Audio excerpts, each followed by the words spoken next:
Well, for decades now, we have heard the term people living in the shadows, what many call the children of migrants brought into this country by their parents, whether they were seeking asylum, fleeing dictatorships, or looking for education and employment opportunities. Their stories are the same. We often hear, "I'm bringing my child here for a better life." Well, those children grow up, as we know, and they become people living here, undocumented, and hoping to not be deported from the place that they've always called home. Our Joy Addison tells one of their stories. And Joy, this has to be a difficult time for this family.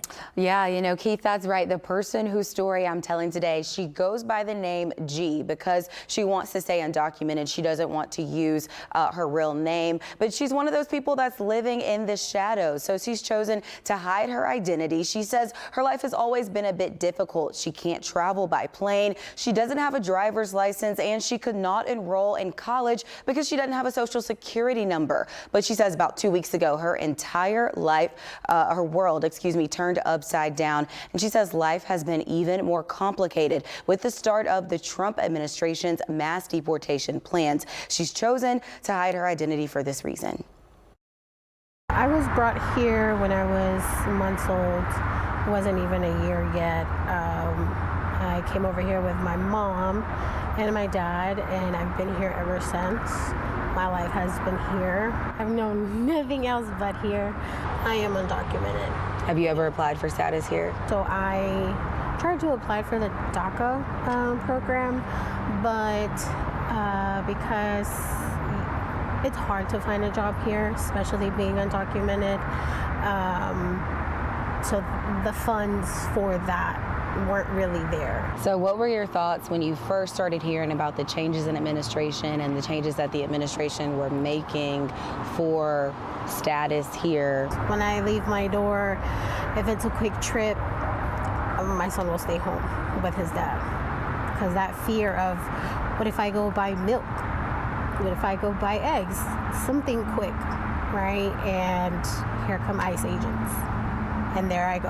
What about for your parents? Are they documented? No, my parents are not. They're also undocumented here. And they're the same way. They get up every morning, they go to work, we keep contact communication. Once everybody's home, everybody's good. Yeah, we're good, everybody's home. And this is daily? Daily. When did this start? Ever since we started hearing seeing the mass deportations. How many other clients do you have that are in this situation? Hundreds. Hundreds. I can tell you for the last 2 weeks, our phones do not stop ringing. People are really afraid. A lot of times people think, well, you've been here for 10 years or more, you automatically get some type of protection or status. It doesn't work like that. Typically, you need someone to petition for you. And that someone is very specific. It has to be either like an immediate relative or like a spouse or a child over the age of 21. But the period that you have to wait, it's very long. It's a very long waiting period. For Mexico, it could be over 20 years. G's husband is legal resident, so she's applying for her residency using her marital status. But Claudia, G's attorney, says for many other undocumented people without a sponsor or a child over 21, their options are limited or non-existent. Reporting in the studio, Joy Addison, KPRC2 News. All right, Joy, thank you.